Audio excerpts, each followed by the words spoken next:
Olá, tudo bem com vocês? Não sei se vai ser boa noite, bom dia ou boa tarde, dependendo do horário que vocês vão estar assistindo esse vídeo. A intenção hoje é poder levar para vocês, esse conhecimento que vai ser por meio de videoaulas agora. Nós vamos trabalhar hoje o grupo total dos transtornos de sintomas somáticos, que dentro dele vão se dividir especialmente em 3 transtornos, que vai ser o que nós vamos trabalhar, O transtorno de sintomas somáticos, o transtorno de ansiedade e doença e o transtorno conversivo. Dentro dos transtornos de sintomas somáticos, que é o grupo geralzão, nós vamos ter esses 3 aí. A intenção aqui é trazer para vocês, como que são esses transtornos, o seu quadro clínico, com questões, conforme nós já vínhamos fazendo na Santa Casa. A ideia aqui é poder levar a vocês esse conhecimento independente do local onde vocês vão estar estudando, com a mesma qualidade, com a mesma presença, Eu vou estar disponibilizando meu e-mail também para vocês estarem mandando dúvidas, perguntas sobre o tema trabalhado, sobre a aula, para que isso possa ajudar vocês nesse período. Vocês não vão estar desamparados, eu vou estar com vocês nessa fase, ajudando naquilo que for preciso, A aula tá boa, tá leve, tem questões, conforme nós já vimos trabalhando nas nossas aulas, então nós vamos seguir aqui, ok, galerinha? Muito bem, nessa primeira questão, nós vamos tratar um pouco sobre os transtornos somatoformes ou somáticos. Quanto aos transtornos somatoformes, assinale a alternativa correta. Baixa renda e baixo nível de instrução estão associados à maior prevalência do transtorno de somatização?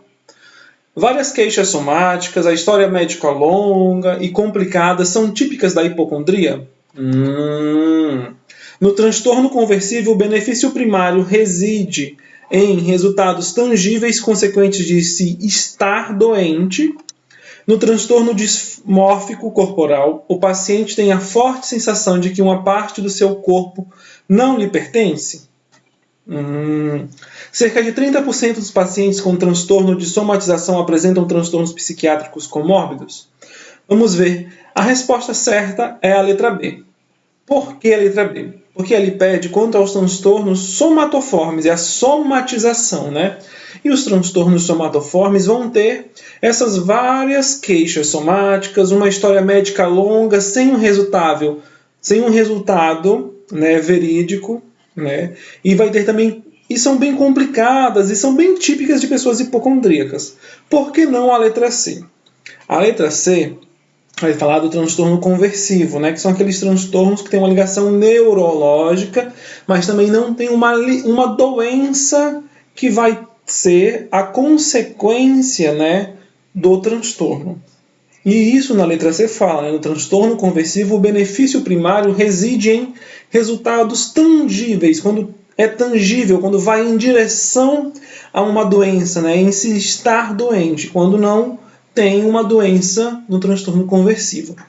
Não é a letra D do transtorno dismórfico corporal, tendo em vista, que o paciente ele vai ter problemas com determinadas áreas do corpo, com pequenos defeitos, mas a parte do corpo é do seu corpo ainda. Ele não tem essa sensação de que não é dele, o corpo é dele, o problema está em partes, em defeitos que ele quer corrigir, Quanto à letra E, cerca de 30% dos pacientes com transtornos de somatização apresentam transtornos psiquiátricos comórbidos, Não necessariamente uma pessoa que tem a somatização vai apresentar um outro transtorno psiquiátrico com uma comorbidade. Muito bem, agora vamos passar adiante no nosso conteúdo. A classificação dos transtornos de sintomas somáticos, elas são proeminentes. As pessoas elas vão vivenciar um problema físico ou uma preocupação sobre determinados sintomas médicos, O termo somático ele vem da palavra grega soma, que significa corpo, Os transtornos que vão entrar dentro dessa categoria, eles vão ser fascinantes, e bem particulares quando eles vão nos fazer pensar sobre a interação que é bem complexa entre mente e corpo. Além disso, vai nos fazer também perceber que nem sempre né, podemos entender completamente o papel da doença física na contribuição para alguns sintomas psicológicos, tendo em vista que algumas pessoas vão apresentar sintomas físicos evidentes de uma doença, mas quando nós vamos buscar, né, exames laboratoriais, exames de imagem, não apresenta nada no exame. Então tem uma contribuição muito psicológica dentro desses transtornos, né? Causando muitas vezes, se não na sua grande parte, um sofrimento psicológico muito grande, né? Uma dor mental muito desconfortável, levando a quadros clínicos, né, extremos nesses momentos. Então é muito importante ter essa percepção do que é um sintoma somático, né, e do que é um sintoma real do nosso paciente. Pacientes lá na saúde básica, muitos vêm com essa queixa. E muitas vezes eles têm uma necessidade de falar, de botar para fora aquilo que ele não consegue fazer dentro do seu meio social, na sua casa, com sua família, com seus filhos, com o marido. E ele vai buscar isso na unidade básica de saúde, com o médico, com a enfermeira, com o técnico de enfermagem, com quem quer que esteja lá naquele momento. E essa sintomatologia que ele vai informar é porque ele quer um cuidado.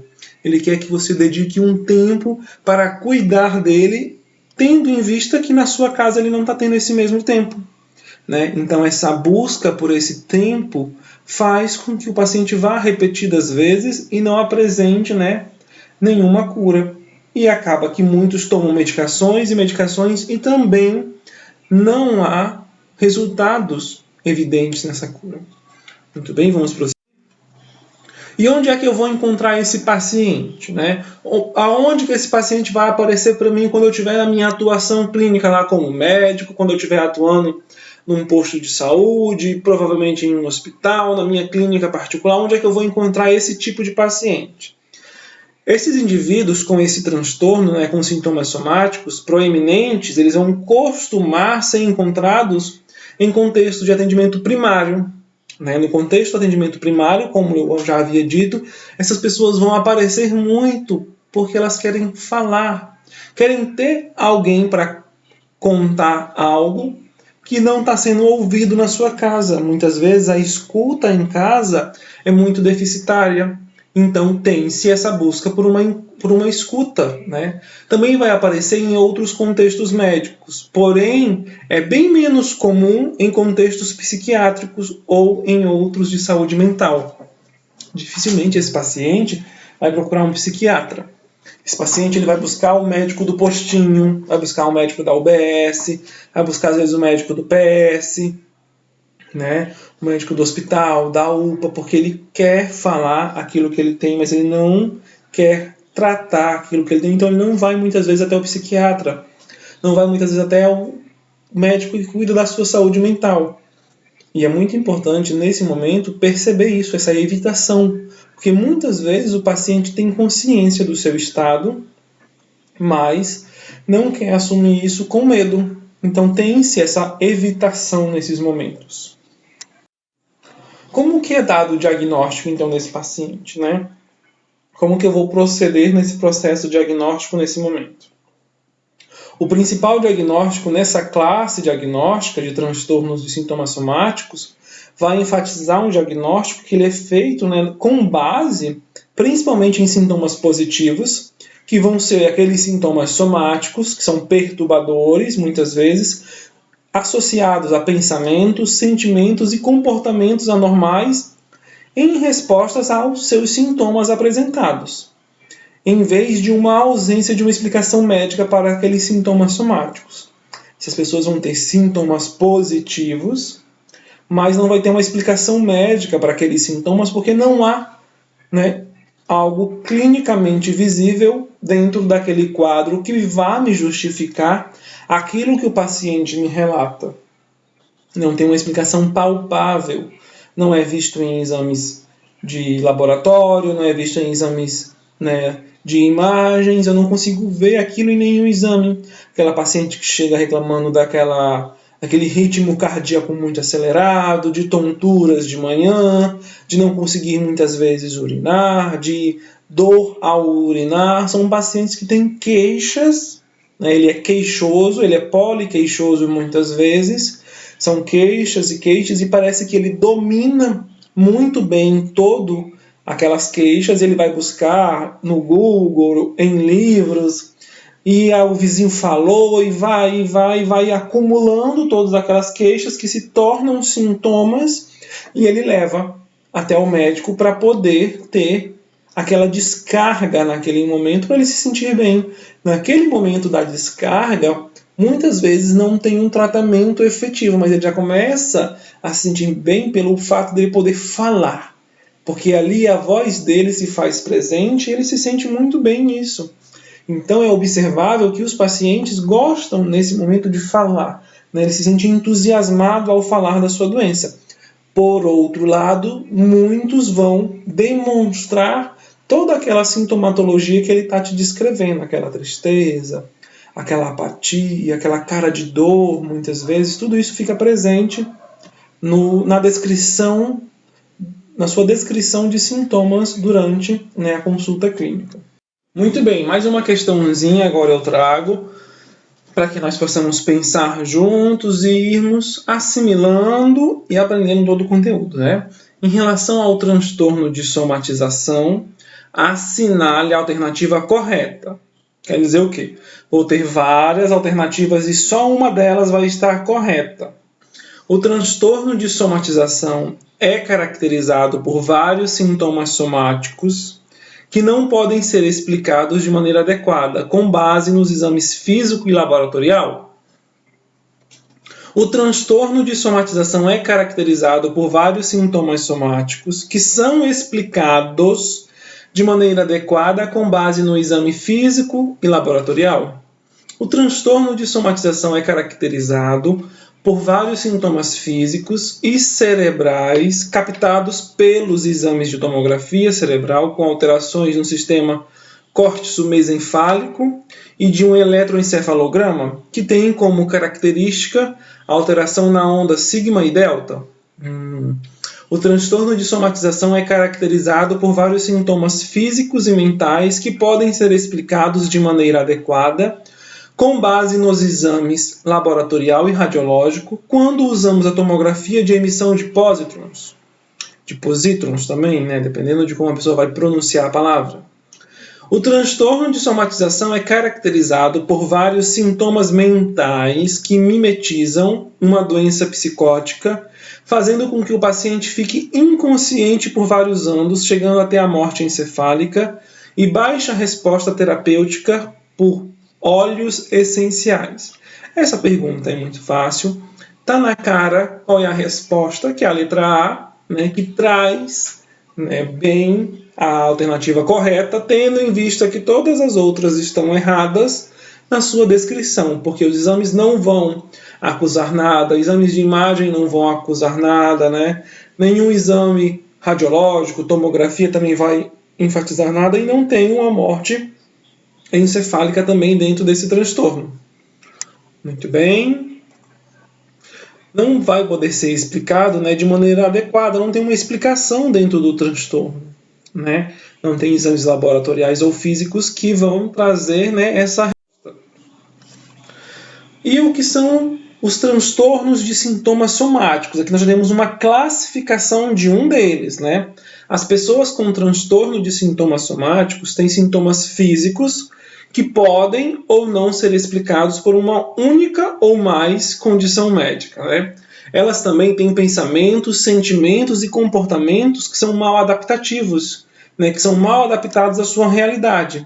Esses sintomas vão ter perturbações, né, dentro da sua vida diária, vai atrapalhar a estudar, a trabalhar, a se concentrar, a fazer alguma de suas atividades diárias, porque tantos comportamentos quanto sentimentos e pensamentos vão estar enraizados dentro da sintomatologia, né, que aparece para a pessoa nesse momento. É um transtorno que muitas vezes traz um prejuízo cognitivo muito grande e um prejuízo psicológico também, porque a pessoa sofre diante do transtorno. Muito bem, quanto ao diagnóstico, né, dentro do diagnóstico nós temos os seguintes critérios. Um ou mais sintomas somáticos que causam uma aflição ou vão resultar em uma perturbação significativa na vida diária daquele sujeito. A presença também de pensamentos, sentimentos ou comportamentos excessivos relacionados aos sintomas somáticos ou associados a preocupações com a saúde manifestados por pelo menos 2 dos seguintes: pensamentos que são desproporcionais e persistentes acerca da gravidade dos próprios sintomas, um nível de ansiedade, bastante persistente, elevado, acerca da saúde dos sintomas, o tempo e a energia são excessivos dedicados a esses sintomas, ou a preocupação a respeito da nossa saúde ou da saúde do paciente. Embora algum dos sintomas somáticos possa não estar continuamente presente, a condição de estar sintomático é persistente. Em geral, esse tempo, aí ele vai até 6 ou mais de 6 meses, Essa condição de sintomatologia, essa condição somática, ela se arrasta por 6 ou até por mais de 6 meses em alguns pacientes. E esses pacientes eles vão apresentar isso daqui que vem aqui mostrando pra gente, essas dores, às vezes abdominais muito fortes, cólicas abdominais, desconforto gástrico bem evidente, dores de cabeça, cefaleias, enxaquecas, um desconforto muito grande na cabeça, muitas horas do dia, e a dor de cabeça é frequente, não tem um sintoma clínico evidente. Tontura, visão turva, náuseas muitas vezes, Essa visão embaçada de não conseguir ver. O cérebro da pessoa, nesse momento, funciona muitas vezes como um torturador, porque não tem uma resposta clínica evidente. Aí, dentro do processo de diagnóstico, nós vamos ter que especificar aqueles sintomas lá, em alguns casos, com dor predominante, anteriormente era classificado como um transtorno doloroso, mas a gente condensa dentro dos sintomas somáticos, a predominância da dor, onde nós vamos ter que especificar e para indivíduos cujos sintomas somáticos vão predominantemente ter dor, que se vai ser persistente, onde um curso persistente é caracterizado por sintomas graves, prejuízos marcantes e de longa duração, conforme eu já havia dito, mais de 6 meses, e a sua gravidade atual, se é leve, onde apenas um dos sintomas especificados lá no critério B é satisfatório, nos 3 sintomas nós vamos ter apenas um. Se é moderada, 2 ou mais sintomas específicos lá do critério B vão apresentar, ou se é grave, onde 2 ou mais sintomas específicos do critério B são satisfatórios, além da presença de múltiplas queixas somáticas, ou uma sintomatologia somática muito grave, aquele paciente poliqueixoso que reclama literalmente de tudo. Traz dores em todas as partes do corpo, desconforto em todas as partes do corpo, e aquilo é muito grave, é muito presente na vida da pessoa, trazendo um sofrimento psicológico e clínico evidente muito grande. Também é importante que nós tenhamos a percepção de olhar que esses indivíduos, com sintomas do transtorno de sintomas somáticos, geralmente apresentam sintomas múltiplos e atuais que vão provocar um sofrimento ou resultam em uma perturbação significativa na sua vida diária. Quer dizer o quê? Que esses sintomas eles estão presentes muito tempo e são múltiplos sintomas, são muitas dores. Dificilmente é uma única dor. E isso vai trazer uma perturbação significativa na vida diária. Essa pessoa vai estar impossibilitada, muitas vezes, de fazer algo que diariamente ela já vinha fazendo. Outra coisa também que é possível observar é que os aspectos cognitivos, que incluem a atenção focada em sintomas somáticos, a atribuição de sensações corporais normais e doenças físicas que possivelmente, com interpretações catastróficas, aquela pessoa que já pensa na morte, que vai levar ao fim da vida dela, e também a presença de uma preocupação a respeito de doenças e o medo de qualquer atividade física possa prejudicar o seu corpo. É aquela pessoa que literalmente sofre antes da hora, porque qualquer sintoma causa aquele sofrimento, aquela dor, aquele desconforto psicológico muito grande na vida dela. E esse daqui é o ciclo, né, dos sintomas somáticos, né? O estresse, o medo, ressentimento, culpa, ansiedade, tudo isso vai estar presente na somatização. O nosso sistema psíquico vai alterar o sistema neurológico, que por sua vez altera o sistema imunológico, que por sua vez altera o sistema endócrino. Tudo isso causado por sintomas de estresse, do medo, de culpa, de ansiedade, da tristeza, e esse ciclo mexe com todo o corpo, né? Conforme nós podemos ver aqui na imagem, isso daqui, ó, o sistema psíquico primeiro, que vai alterar o sistema neurológico, depois o sistema imunológico e por último o sistema endócrino, onde essa cadeia vai estar toda alterada devido a todos esses sintomas somáticos que vão trazer prejuízos muitas vezes irreparáveis ao nosso corpo e à nossa própria saúde mental. Muito bem, uma mulher de 45 anos de idade, né, que busca uma unidade de saúde com queixa de episódios súbitos de uma ansiedade que é muito intensa, tontura, sudorese, palpitações, falta de ar, sensação de sufocamento e tremores nas suas extremidades. Ela vai referir também que esses episódios têm afetado bastante a sua vida cotidiana.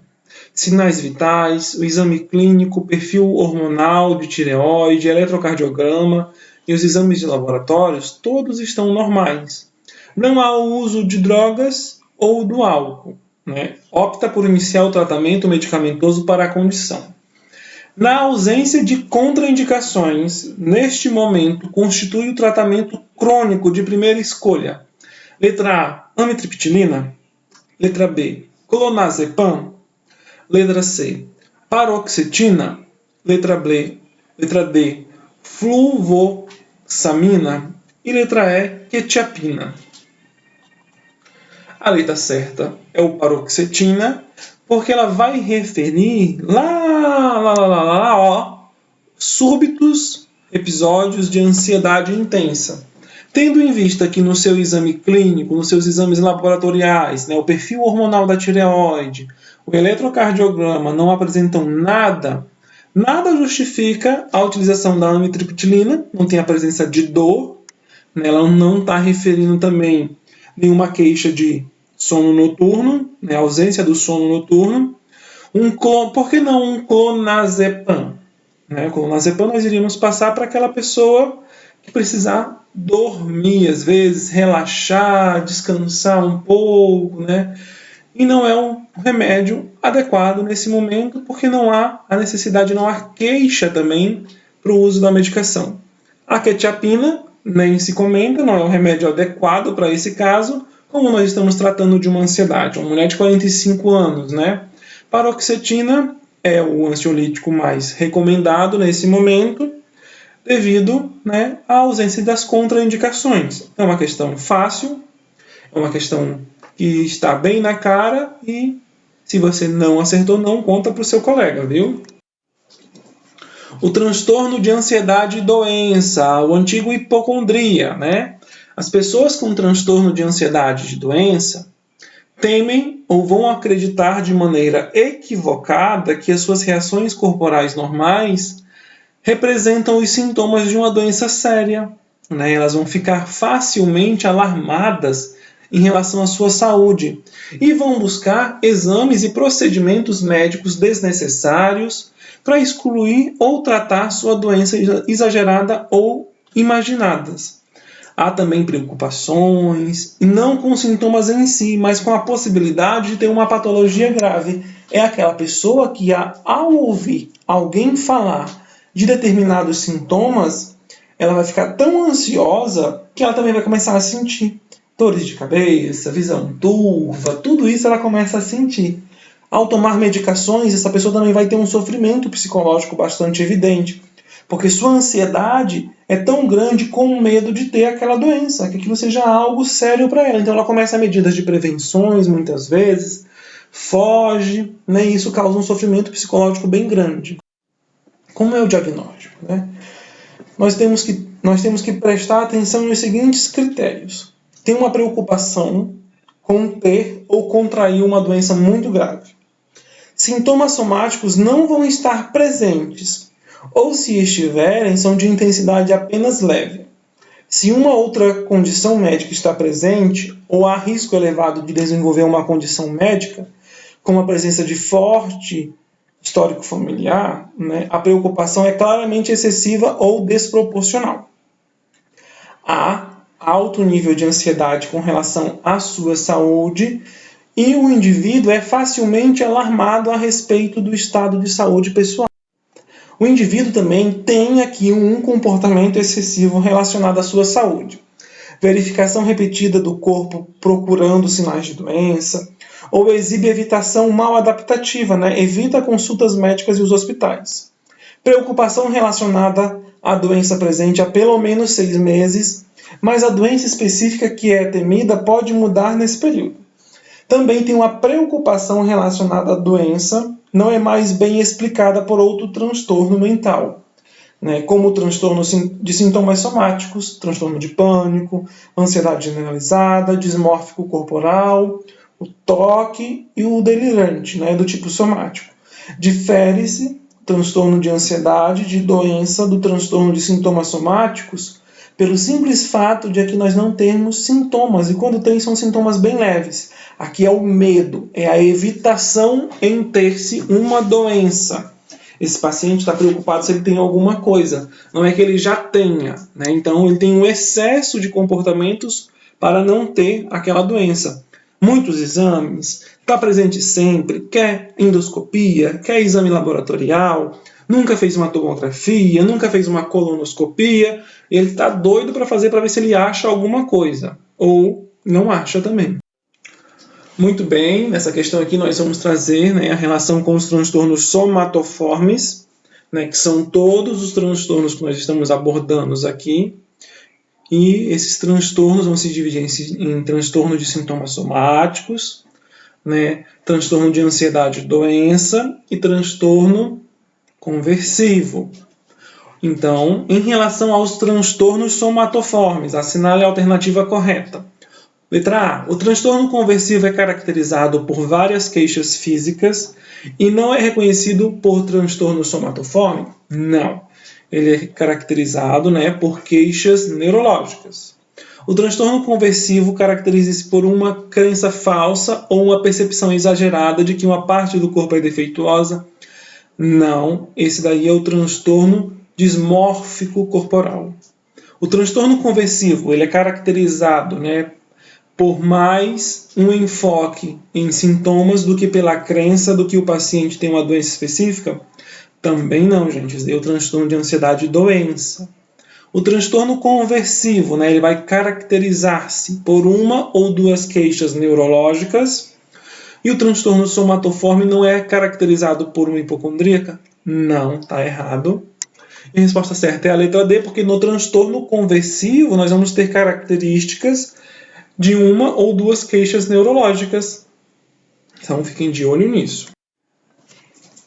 E o transtorno conversivo, né, de sintomas neurológicos funcionais, né, onde o aspecto essencial do transtorno conversivo, né, que são os transtornos de sintomas neurológicos funcionais, é que o indivíduo vai vivenciar uma mudança em sua função corporal, não devido a uma condição médica subjacente. O termo conversivo vai se referir à presumida transformação de conflito psicológico em sintomas físicos. Nós vamos ter uma conversão daquilo que psicologicamente gerou um atrito, gerou um conflito, gerou um desconforto e se transformou em sintomas físicos, né? As formas que o transtorno pode tomar variam de anormalidade dos movimentos, como dificuldades para caminhar, uma paralisia, as anormalidades sensoriais, como também incapacidade muitas vezes de ver e ouvir, né? Muitas pessoas vão relatar dificuldades em ver, dificuldades em ouvir, a perda da audição muitas vezes é presente, né? A dificuldade também do sentir, parestesia muitas vezes vai aparecer, né? Tudo isso aparece no transtorno conversivo. O diagnóstico ele vai se dar 1 ou mais sintomas de função motora ou sensorial alterada, achados físicos que vão evidenciar uma incompatibilidade entre o sintoma e a condição médica ou neurológica encontrada. O sintoma ou déficit não é bem explicado por um transtorno mental ou médico. O sintoma ou déficit também causa um sofrimento clinicamente significativo ou um prejuízo no funcionamento social, profissional ou em outras áreas importantes da vida do indivíduo e requer uma avaliação médica.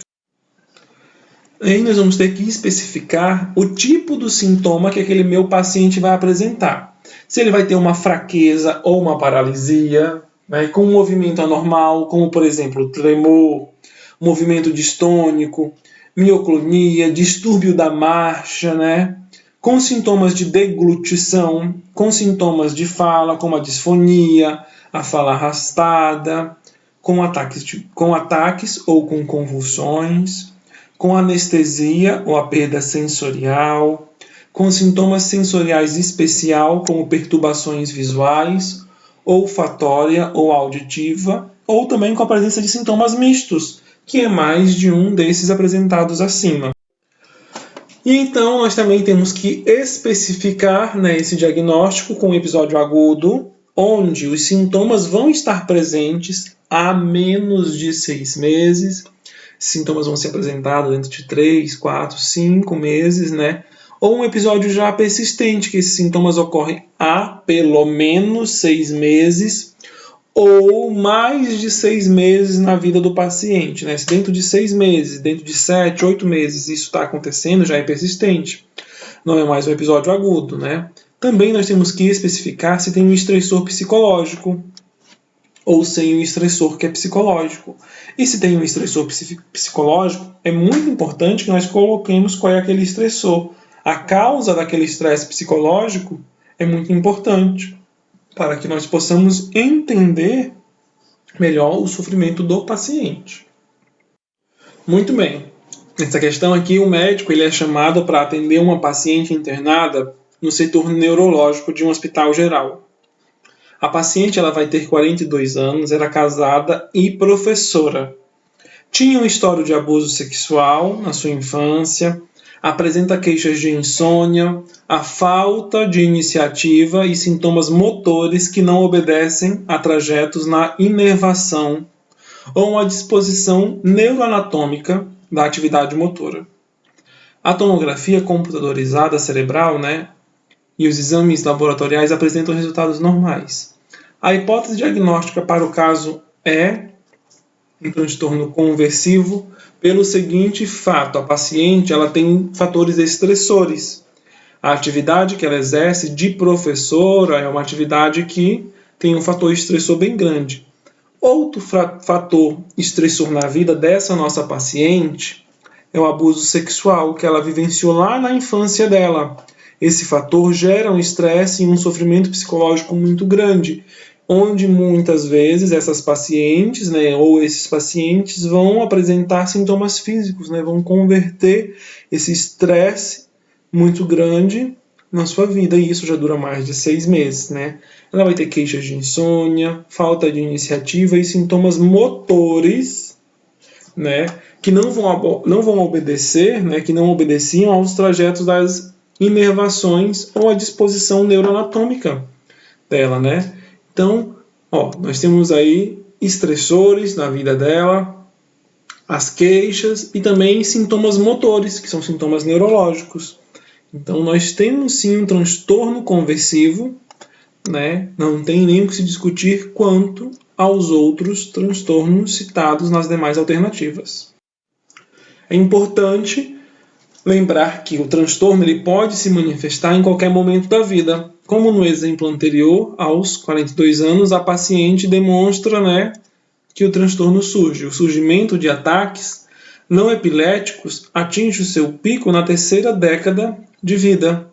E sintomas motores têm seu pico no início da 4ª década, aos 30 e aos 40 anos. Os sintomas podem ser tanto transitórios quanto persistentes, podem aparecer em uma única fase da vida da pessoa ou persistir por um longo período de tempo. o prognóstico pode ser melhor em crianças pequenas do que em adolescentes e adultos. Quando nós começamos esse diagnóstico cedo, quando ele não é tão tardio, o seu prognóstico é mais favorável. Quando nós deixamos isso já para a fase adulta ou adolescente, esse prognóstico passa a ser mais difícil, não é tão favorável assim.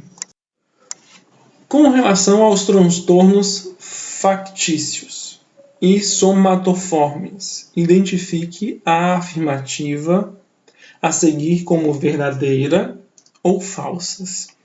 Quando um paciente simula um sintoma para obter um ganho secundário com a obtenção de atestado de afastamento de trabalho ou para a perícia, o diagnóstico é de um transtorno factício?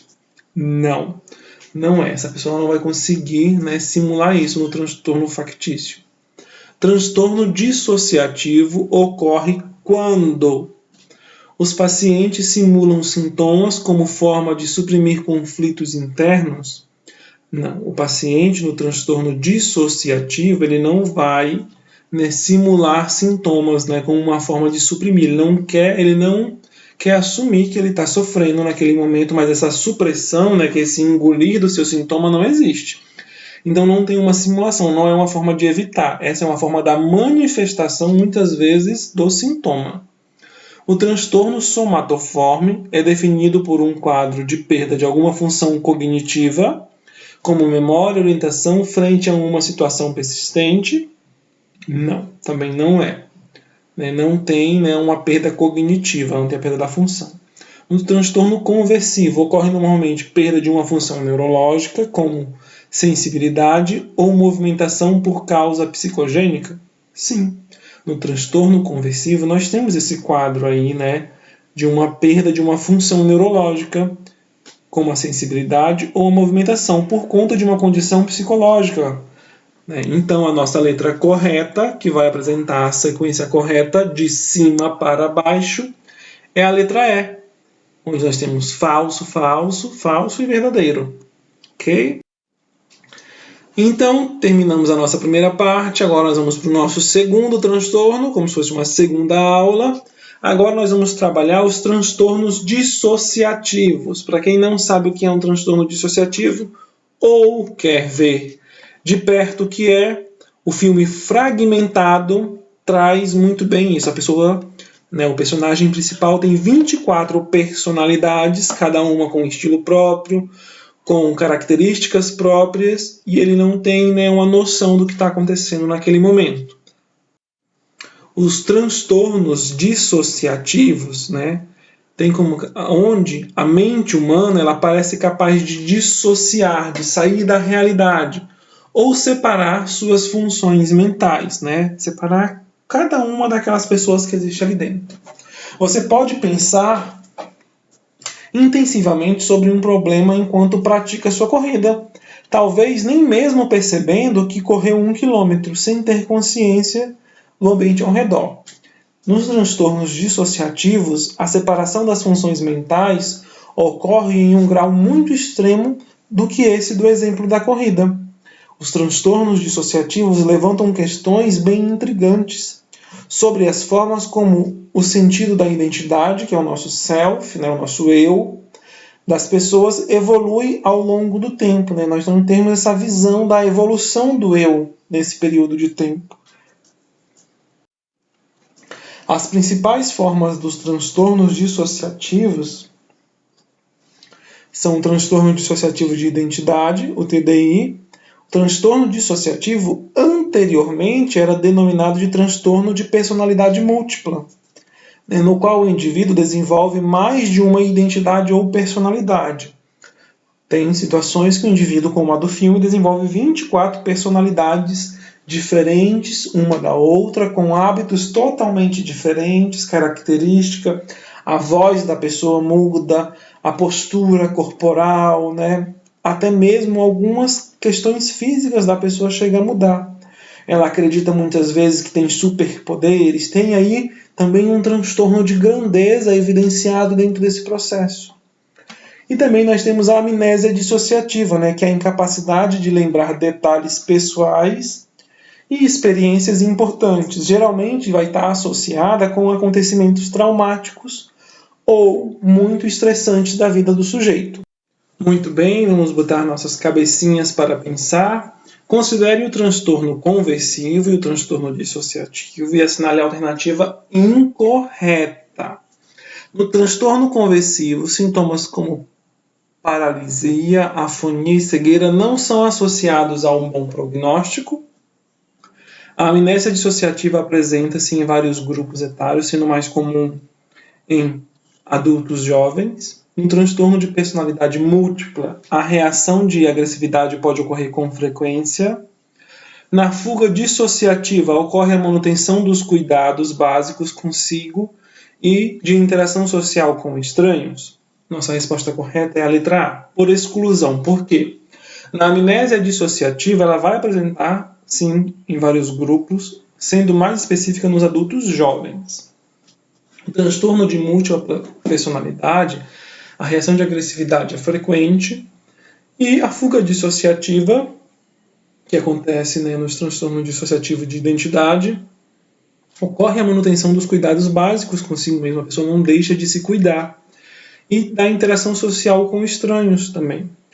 A letra A está incorreta, porque no transtorno conversivo, os sintomas como paralisia, afonia e cegueira são associados, muitas vezes, a um bom prognóstico, né? Tem essa associação, né? Que a doença está tendo um bom prognóstico nesse momento. Ela é incorreta no meio dessas outras. O transtorno dissociativo de identidade, o TDI, traz como critérios para o diagnóstico a ruptura da identidade, caracterizada pela presença de 2 ou mais estados de personalidades distintos, descritos em algumas culturas como uma experiência de possessão, né? Aquela possessão, vai ter que chamar o padre para fazer uma exorcização, o pastor. A ruptura também na identidade envolve a descontinuidade acentuada no senso de si mesmo e do domínio das próprias ações, acompanhadas por alterações relacionadas no afeto, no comportamento, na consciência, na memória, na percepção e na cognição e ou funcionamento sensório-motor. Esses sinais e sintomas eles podem ser observados por outros indivíduos ou pelo mesmo que está relatando, né?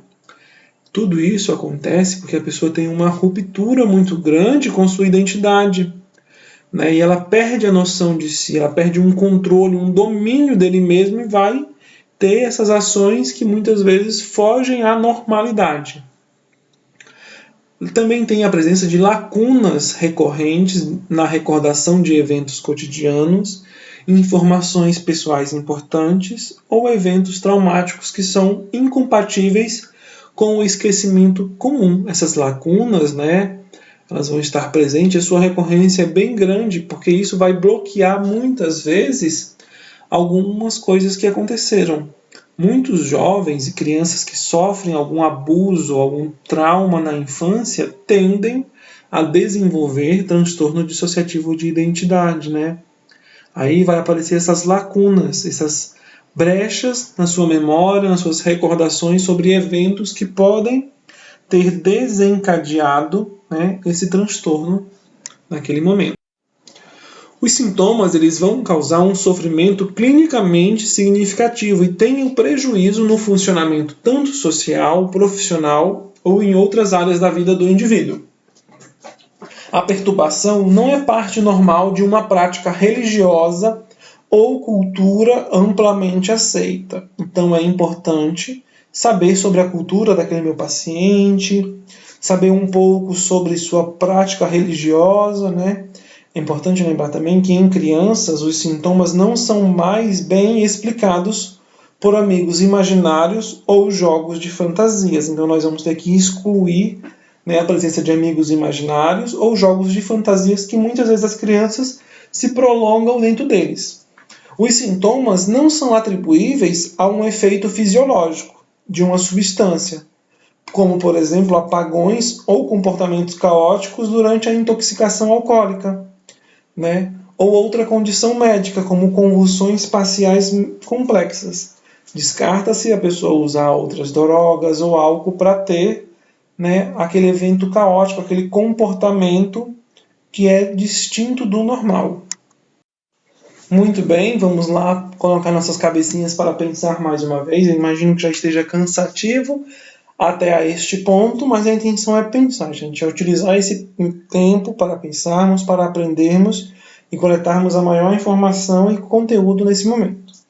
É um distúrbio em que a pessoa apresenta um comportamento desajustado, caracterizado por alterações na consciência, basicamente afetado a memória, a identidade ou comportamento motor. Inclui amnésia, fuga e personalidade múltipla. Assinale a alternativa que apresenta tal distúrbio.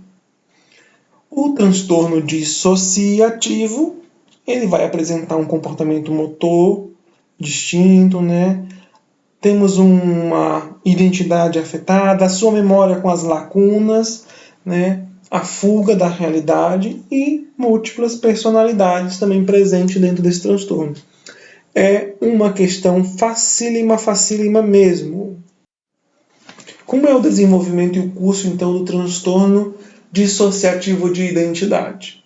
O transtorno dissociativo de identidade está associado a experiências devastadoras, eventos traumáticos ou abusos ocorridos na infância. O transtorno pleno, o transtorno efetivo, ele pode se manifestar pela primeira vez em praticamente qualquer idade, desde a primeira infância até a idade adulta avançada. Mudanças repentinas na identidade durante a adolescência podem parecer apenas agitação da adolescência ou estágios iniciais de um outro transtorno mental.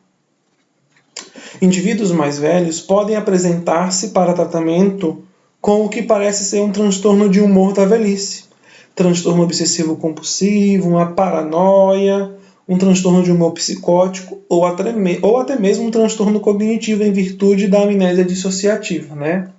Então, pode vir para a gente pacientes que vão apresentar um tratamento para o que parece ser esses transtornos, quando na verdade é um TDI. Então tem que ficar de olho nessas características. É importante lembrar que mais de 70% dos pacientes de ambulatório com transtorno dissociativo de identidade vão tentar suicídio. Múltiplas tentativas são comuns e outros comportamentos de autoagressão são muito frequentes, porque muitas vezes as suas personalidades começam a entrar em desacordo, né? Isso começa a acontecer dentro da cabeça dele. Indivíduos do sexo feminino com transtorno dissociativo de identidade predominam em ambientes clínicos adultos, mas não em ambientes infantis. Homens adultos com transtorno podem negar seus sintomas e suas histórias de trauma, o que podem levar a taxas elevadas de diagnóstico falso negativo. Muito bem, mais uma questão aí para que nós possamos pensar juntos e resolver ela, considerando os aspectos clínicos dos transtornos dissociativos. Quando eu falo dos transtornos, eu falo do TDI e da amnésia dissociativa, né? É correto afirmar que, na amnésia dissociativa, os sintomas não causam sofrimento ao paciente nem prejuízo ao seu funcionamento social. O uso pesado do álcool constitui a causa principal para a fuga dissociativa. A amnésia como sintoma é comum à fuga dissociativa, à amnésia dissociativa e ao transtorno dissociativo de identidade. O risco de suicídio entre pessoas com transtorno dissociativo de identidade é inexpressivo. Na amnésia dissociativa, o comprometimento da memória é semelhante ao que ocorre na demência com a memória intacta das informações gerais. A letra C é a resposta correta, porque a amnésia como é o sintoma comum da fuga dissociativa, a amnésia dissociativa e ao transtorno dissociativo de identidade. Né? Os lapsos, as quebras da memória são presentes nisso. Não é a letra B, porque o uso pesado do álcool não constitui a causa principal da fuga dissociativa. Na amnésia dissociativa tem o sofrimento e um prejuízo do funcionamento social. O risco de suicídio para pessoas com TDI é expressivamente elevado. E a amnésia dissociativa, né, o comprometimento da memória, é semelhante ao que ocorre na demência com memória intacta de informações gerais, é incorreta também. Já a amnésia dissociativa, né, vai ter como características e critérios para diagnóstico uma incapacidade de recordar informações autobiográficas importantes, geralmente de natureza traumática ou estressante, incompatível com o esquecimento normal. Nós vamos ter fatores da nossa autobiografia que vão ter uma natureza traumática, que vai causar um sofrimento ou um esquecimento incompatível com aquele normal das pessoas, né? É importante lembrar que na amnésia dissociativa consiste mais frequência em amnésia localizada ou seletiva de um evento ou evento específico, ou uma amnésia ainda generalizada da identidade e da história de vida do ser humano. Os sintomas vão causar sofrimentos clinicamente significativo, com a presença de prejuízos no funcionamento social, profissional ou em outras áreas importantes do funcionamento. A perturbação ela não é atribuível aos efeitos fisiológicos de substâncias, como álcool e outras drogas, ou a uma condição neurológica, como convulsões complexas parciais, amnésia global transitória, sequelas de um traumatismo craniano ou uma lesão cerebral traumática, né? Ou uma condição neurológica. A perturbação não é mais bem explicada por um transtorno dissociativo de identidade, um transtorno de estresse pós-traumático, transtorno de estresse agudo, transtorno de sintomas somáticos ou um transtorno neurocognitivo maior ou menor. Diante dos critérios diagnósticos, nós ainda vamos ter que especificar com a fuga dissociativa. E o que é essa fuga dissociativa? É uma viagem aparentemente proposital ou perambulação sem rumo associada, né, à amnésia de identidade ou outras informações autobiográficas importantes. A pessoa ela perde, né, essa autobiografia, tem, né, essa viagem aparente ou ela é proposital durante esse período, né? E isso causa muitas vezes um sofrimento por não recordar desses eventos.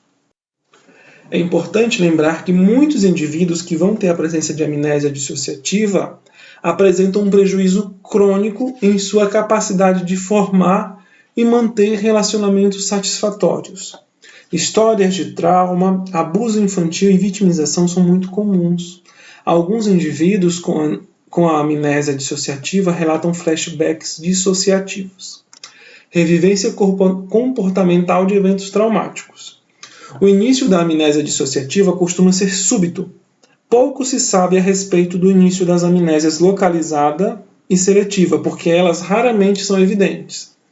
Mesmo para as pessoas afetadas, embora a presença de eventos opressivos, né, ou intoleráveis, comumente precedem a amnésia localizada. O seu início pode demorar horas, dias ou ainda mais tempo. Comportamento suicida e outros comportamentos autodestrutivos são comuns em indivíduos com amnésia dissociativa. É uma forma de aliviar a dor por não lembrar. O comportamento suicida pode representar um risco particular quando a amnésia cede repetidamente e sobrecarrega o indivíduo com recordações intoleráveis.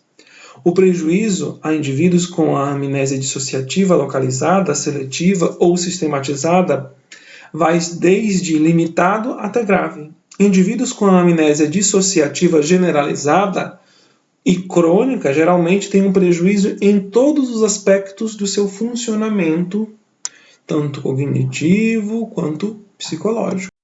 Muito bem, já estamos chegando aqui no nosso final. Tem só mais um assunto, que vai ser uns 4 slides e mais uma pergunta. Vai ser rápido agora. Um paciente recebeu atendimento de emergência após episódios de amnésia acerca de um acidente relevante recente. Ele associou a esse episódio de amnésia ao fato de ter ficado impressionado com o espetáculo de hipnose que assistiria, né, que estava assistindo no momento. Nos atendimentos ambulatoriais psiquiátricos que se seguiram, o paciente foi capaz de revelar a sensação de não perceber ela mesma ao se olhar no espelho. Considerando o quadro clínico acima, assinale a opção correta.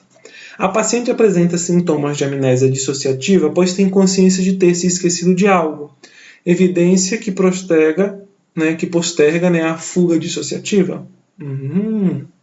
Ao longo do processo de tratamento psiquiátrico da paciente, será possível identificar elementos como despersonalização e transtorno dissociativo de identidade? A alteração da memória apresentada pelo paciente é similar à que ocorre em pacientes com traumatismo crânioencefálico. No caso apresentado, o término da amnésia deve ser lento, com a recuperação incompleta, mas com pouca recorrência. Não. O fenômeno da hipnose é um exemplo de estado dissociativo em pessoas normais. E os pacientes com transtorno dissociativo são mais suscetíveis à hipnose que os mentalmente saudáveis. A resposta correta é a letra A, porque a paciente ela vai apresentar os sintomas de uma amnésia dissociativa, porque foi um evento traumático na vida dela, pois tem uma consciência de ter se esquecido de algo, que evidencia, que posterga a sua fuga dissociativa. Ela está fugindo da sua dissociação. A letra E não é a resposta correta, porque os indivíduos que têm transtorno dissociativos, eles são menos suscetíveis à hipnose. Então a letra E não é. As outras questões também não se configuram porque não estão corretas na sua descritiva.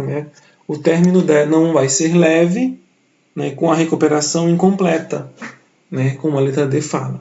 E as alterações da memória apresentadas pela paciente não são similares às apresentadas em um traumatismo crânioencefálico.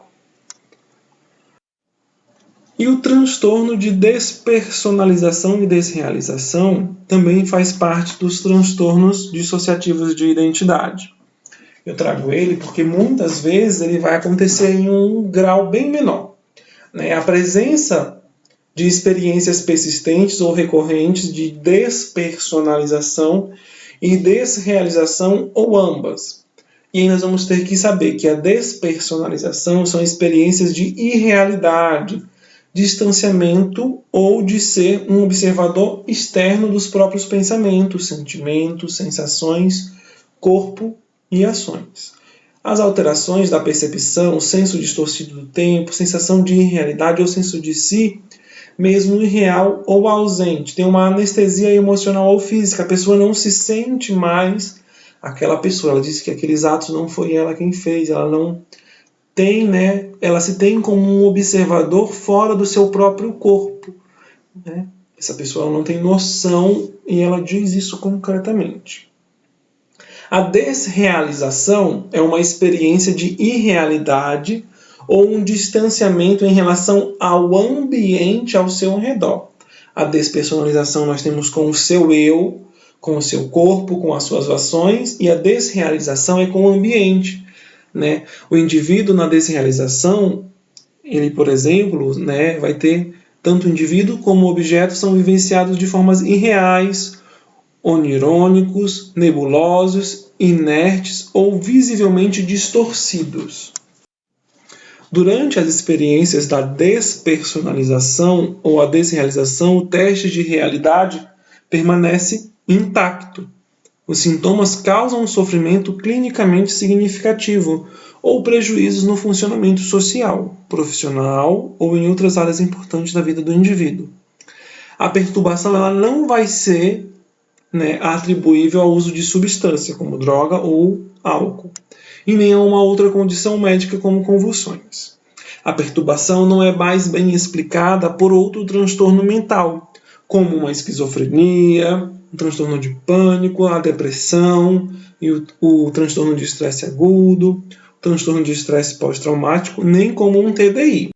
Muito bem, mais uma questãozinha aqui, Segundo a classificação de transtornos mentais, que é o CID-10, vai ter um transtorno que tem como característica pelos seguintes aspectos. O indivíduo sente que seus próprios sentimentos ou as experiências estão separados, distantes, não são mais seus, perderam-se. Há também a aceitação de que isso é uma alteração subjetiva e espontânea, não imposta por forças externas, não quer dizer que isso não é algo que vem de fora para ele. E tem a sua consciência preservada, tratando-se de um transtorno de despersonalização e desrealização, conforme nós já vimos, né? Porque o indivíduo, ele sente-se que os seus próprios sentimentos e experiências estão separados dele. Tem essa despersonalização e tem esse fato também de uma desrealização, né? Ele sente-se ali que aquelas experiências, aquelas alterações são subjetivas e são espontâneas a ele e tem a consciência preservada.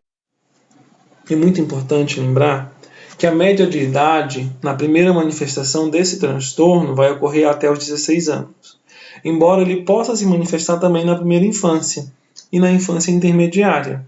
Uma minoria não consegue sequer recordar de ter tido sintomas.